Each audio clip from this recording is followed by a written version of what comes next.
The lighthouse one had seen across the bay all these years. It was a stark tower on a bare rock. It satisfied him. It confirmed some obscure feeling of his about his own character. The old ladies, he thought, thinking of the garden at home, went dragging their chairs about on the lawn. Old Mrs. Beckwith, for example, was always saying how nice it was and how sweet it was, and how they ought to be so proud and they ought to be so happy. But as a matter of fact, James thought, looking at the lighthouse stood there on its rock, it's like that. He looked at his father reading fiercely with his legs curled tight. They shared that knowledge. "We are driving before a gale. We must sink," he began saying to himself, half aloud, exactly as his father said it. Nobody seemed to have spoken for an age. Cam was tired of looking at the sea. Little bits of black cork had floated past.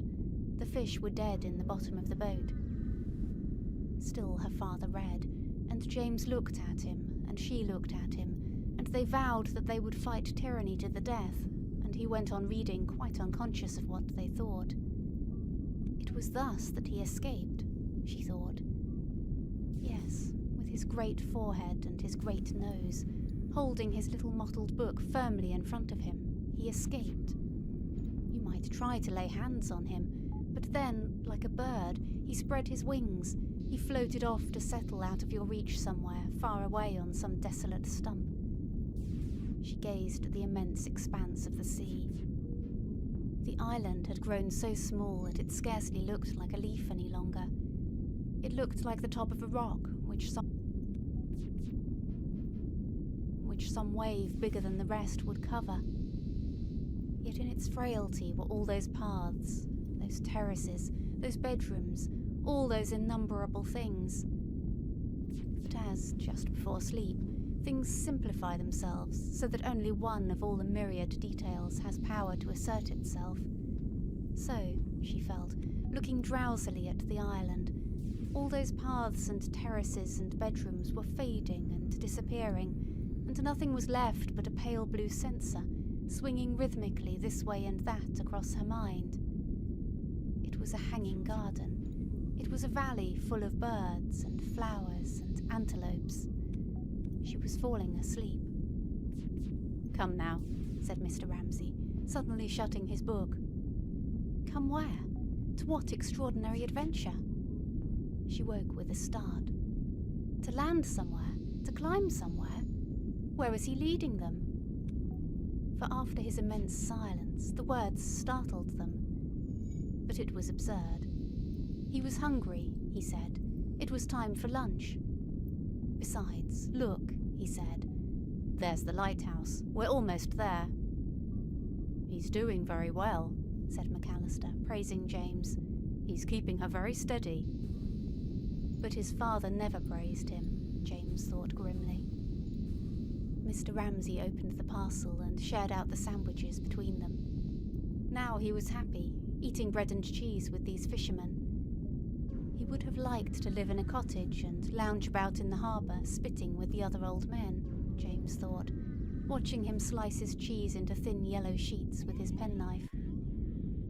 This is right, this is it, Cam kept feeling, as she peeled her hard-boiled egg. Now she felt as she did in the study when the old men were reading the Times. Now I can go on thinking whatever I like, and I shan't fall over a precipice or be drowned, for there he is, keeping his eye on me, she thought. At the same time, they were sailing so fast along by the rocks that it was very exciting. It seemed as if they were doing two things at once. They were eating their lunch here in the sun, and they were also making for safety in a great storm after a shipwreck. Would the water last? Would the provisions last? She asked herself, telling herself a story, but knowing at the same time what was the truth. They would soon be out of it, Mr. Ramsay was saying to old McAllister, but their children would see some strange things. McAllister said he was 75 last March. Mr. Ramsay was 71. McAllister said he had never seen a doctor. He had never lost a tooth.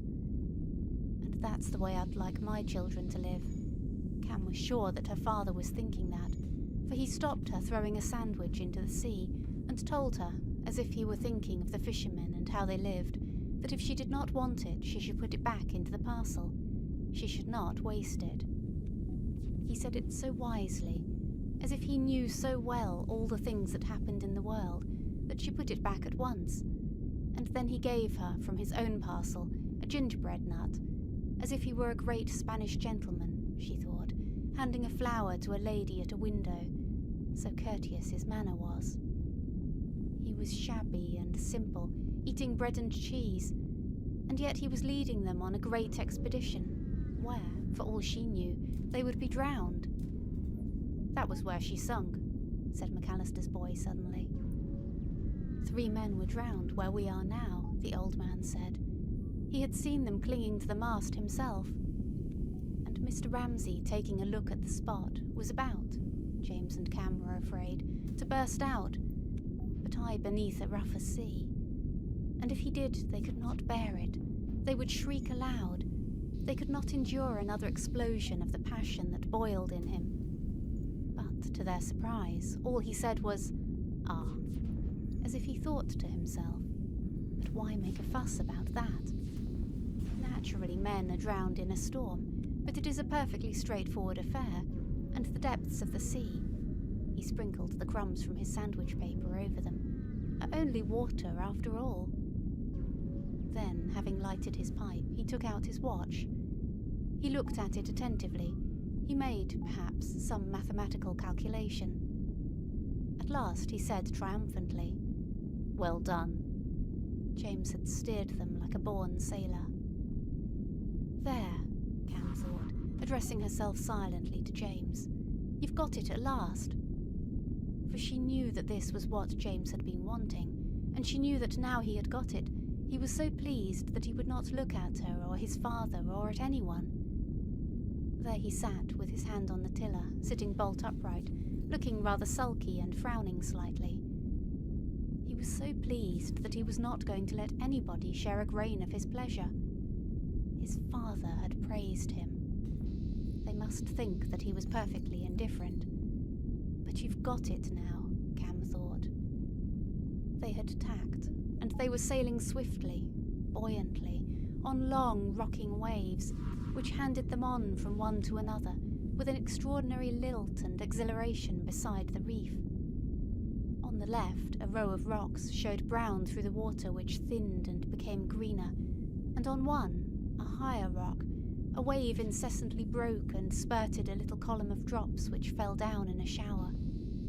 One could hear the slap of the water and the patter of falling drops, and a kind of hushing and hissing sound from the waves, rolling and gambolling and slapping the rocks, as if they were wild creatures who were perfectly free, and tossed and tumbled and sported like this forever. Now they could see 2 men on the lighthouse, watching them and making ready to meet them. Mr. Ramsay buttoned his coat and turned up his trousers. He took the large, badly packed, brown paper parcel which Nancy had got ready, and sat with it on his knee. Thus, in complete readiness to land, he sat looking back at the island. With his long-sighted eyes, perhaps he could see the dwindled leaf-like shape standing on end on a plate of gold quite clearly. What could he see? Cam wondered. It was all a blur to her. What was he thinking now? She wondered. What was it he sought so fixedly, so intently, so silently? They watched him, both of them, sitting bareheaded with his parcel on his knee, staring and staring at the frail blue shape, which seemed like the vapour of something that had burnt itself away. "What do you want?" they both wanted to ask. They both wanted to say, "Ask us anything and we will give it you." But he did not ask them anything.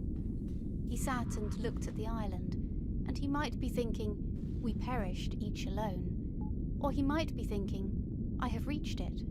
I have found it." But he said nothing. Then he put on his hat. "Bring those parcels," he said, nodding his head at the things Nancy had done up for them to take to the lighthouse. "The parcels for the lighthouse men," he said. He rose and stood in the bow of the boat, very straight and tall, for all the world, James thought, as if he was saying, "There is no God." And Cam thought, as if he were leaping into space, and they both rose to follow him as he sprang, lightly like a young man, holding his parcel, onto the rock. Chapter 14. "He must have reached it," said Lily Briscoe aloud, feeling suddenly completely tired out. For the lighthouse had become almost invisible, had melted away into a blue haze, and the effort of looking at it, and the effort of thinking of him landing there, which both seemed to be one and the same effort, had stretched her body and mind to the utmost. Ah, but she was relieved. Whatever she had wanted to give him when he left her that morning, she had given him at last. "He has landed," she said aloud. "It is finished." Then, surging up, puffing slightly, old Mr. Carmichael stood beside her, looking like an old pagan god, shaggy, with weeds in his hair, and the trident, it was only a French novel, in his hand. He stood by her on the edge of the lawn, swaying a little in his bulk, and said, shading his eyes with his hand, "They will have landed." And she felt that she had been right. They had not needed to speak. They had been thinking the same things, and he had answered her without her asking him anything. He stood there as if he were spreading his hands over all the weakness and suffering of mankind. She thought he was surveying, tolerantly and compassionately, their final destiny. Now he has crowned the occasion, she thought, when his hand slowly fell, as if she had seen him let fall from his great height a wreath of violets and asphodels, which, fluttering slowly, lay at length upon the earth. Quickly, as if she were recalled by something over there, she turned to her canvas. There it was, her picture. Yes, with all its greens and blues, its lines running up and across, its attempt at something. It would be hung in the attics, she thought. It would be destroyed. But what did that matter? She asked herself, taking up her brush again. She looked at the steps. They were empty. She looked at her canvas. It was blurred. With a sudden intensity, as if she saw it clear for a second, she drew a line there in the centre. It was done. It was finished. Yes, she thought, laying down her brush in extreme fatigue. I have had my vision. End of section 16. End of To the Lighthouse by Virginia Woolf. Read by Corey Samuel.